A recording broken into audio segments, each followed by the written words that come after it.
नमस्कार साथियों, स्वागत है आपका अपने यूट्यूब चैनल बीरू एकेडमी पर। डियर, बात करेंगे शिक्षा जगत से जुड़ी हुई तमाम महत्वपूर्ण खबरों पर।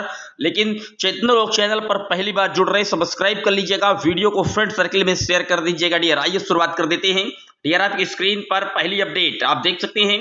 69,000 शिक्षक भर्ती के अभ्यर्थी फिर करेंगे मंत्रियों का आवास का घेराव। 69,000 शिक्षक भर्ती में नियुक्ति की मांग को लेकर के आरक्षित वर्ग के अभ्यर्थियों को धरना इको गार्डन में लगातार जारी है। अभ्यर्थियों ने कहा है कि वो मंत्री आवासों का फिर से घेराव करेंगे, खासकर पिछड़े और दलित समाज के मंत्रियों व नेताओं का आवास घेरेंगे। अभ्यर्थियों ने कहा है कि हाईकोर्ट का जो फैसला आया है उसका पालन इसी सत्र में किया जाना है, किंतु सरकार की लापरवाही से मामला सुप्रीम कोर्ट में चला गया है। आरक्षित वर्ग के अभ्यर्थियों के आंदोलन का नेतृत्व कर रहे अमरेंद्र पटेल ने कहा कि हम आरक्षित वर्ग के अभ्यर्थी लगभग 5 साल से संघर्ष कर रहे हैं और हमारी जो मांग है वो सरकार नहीं सुन पा रही है। जैसा कि आपको विदित है कि 69,000 शिक्षक भर्ती में आरक्षण का गड़बड़ियां हुई हैं और अभ्यर्थियों का कहना है कि पूरे 19,000 से अधिक सीटों को लेकर के गड़बड़ियां की गई हैं, जबकि 6800 की सूची जारी करके सरकार इस पूरे मामले को दबाने का प्रयास कर रही थी। लेकिन मामला कोर्ट चला गया। हाईकोर्ट ने 6800 की सूची रद्द करके पूरी चयन प्रक्रिया को रिविजिट कराने का आदेश दिया। लेकिन जो चयनित कैंडिडेट है अनारक्षित वर्ग के, उन्होंने मामले को सुप्रीम कोर्ट में घसीट दिया।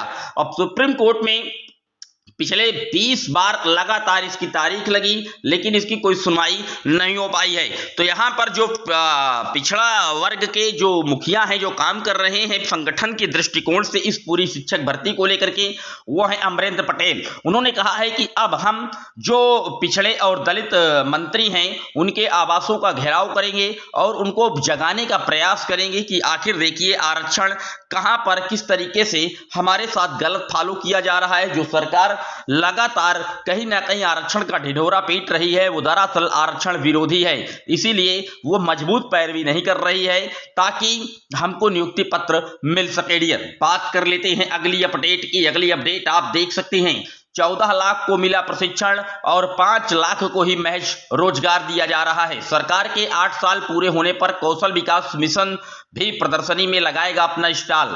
योगी सरकार के 8 साल में कौशल विकास मिशन ने 14 लाख युवाओं को प्रशिक्षण देकर के 5 लाख लोगों को रोजगार दिलाया है। 40 बड़े रोजगारों में 77,000 युवाओं को नौकरी मिली है।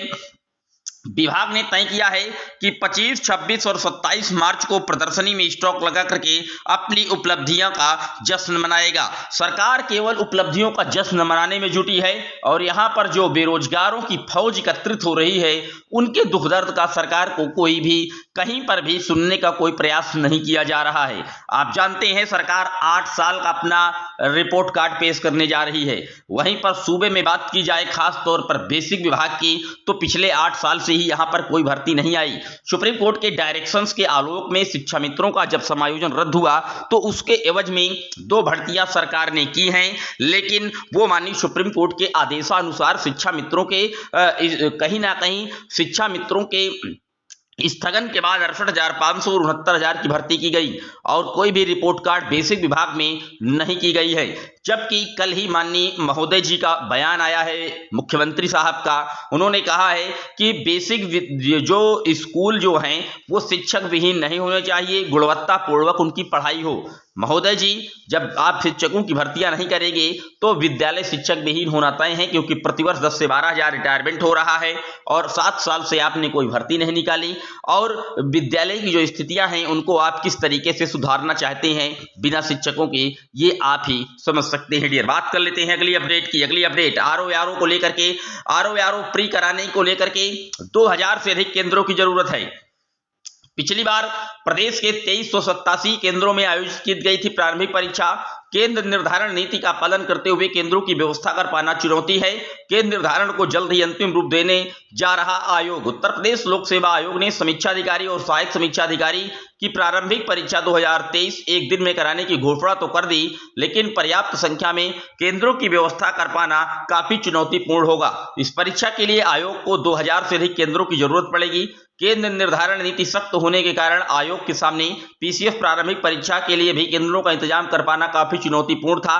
हालांकि बाद में आयोग ने यह परीक्षा सभी जिलों में कराने का निर्णय लिया और विश्वविद्यालयों और महाविद्यालयों को भी परीक्षा केंद्र बनाया गया था। तब जाकर के इस परीक्षा के लिए पंजीकृत 5,76,000 अभ्यर्थियों के लिए प्रदेश के सभी जिलों में 1331 केंद्रों की व्यवस्था की गई थी। लेकिन अगर आरओ की बात की जाए तो 27 जुलाई को इसकी परीक्षा प्रस्तावित है और यहां पर जो अभ्यर्थियों की संख्या है पंजीकृत की वो 10 लाख के पार है, जिसकी संख्या पीसीएस प्री के परीक्षार्थियों के मुकाबले काफी ज्यादा है। ऐसे में आयोग को आरओ प्रारंभिक परीक्षा के लिए कम से कम 2000 केंद्रों की व्यवस्था करनी पड़ेगी। आयोग के सूत्रों का कहना है कि केंद्र निर्धारण की नई नीति का पालन करते हुए ये परीक्षा एक दिन में तभी कराई जा सकती है जब इस परीक्षा के लिए सरकारी व एडेड विद्यालयों के साथ विश्वविद्यालय व महाविद्यालयों को भी परीक्षा केंद्र बनाया जाए, यानी कि डिग्री कॉलेजों को भी कहीं ना कहीं जो केंद्र है वो बनाया जाएगा, तभी ये एग्जाम कंडक्ट होगा। क्यों? क्योंकि पीसीएस में संख्या 5 ही लाख थी और आरओ में पीसीएस के जस्ट डबल है, 10 लाख से ज्यादा जो अभ्यर्थी उन्होंने फॉर्म को फिलअप कर रखा है। तो आयोग जल्द निर्णय ले, क्योंकि परीक्षा 27 जुलाई को प्रस्तावित कर दी गई है। एक ही पाली में होना है पेपर, सुबह 9:30 बजे से 12:30 बजे तक अभ्यर्थी अपनी तैयारी में जुटे हुए हैं और अभी भी केंद्र निर्धारण को लेकर के जो आयोग है वो पूरी तरीके से अलमस्त दिख रहा है। आपकी क्या राय है पूरे वीडियो पर कमेंट कर दीजिएगा। कोई क्वेरी कोई सवाल है जरूर मेंशन कीजिएगा। चैनल सिर्फ आपकी आवाज उठाने के लिए बनाया गया है। चैनल को प्रमोट कीजिए, वीडियो को अपने फ्रेंड सर्किल में जरूर शेयर कीजिएगा। जय हिंद, वंदे मातरम।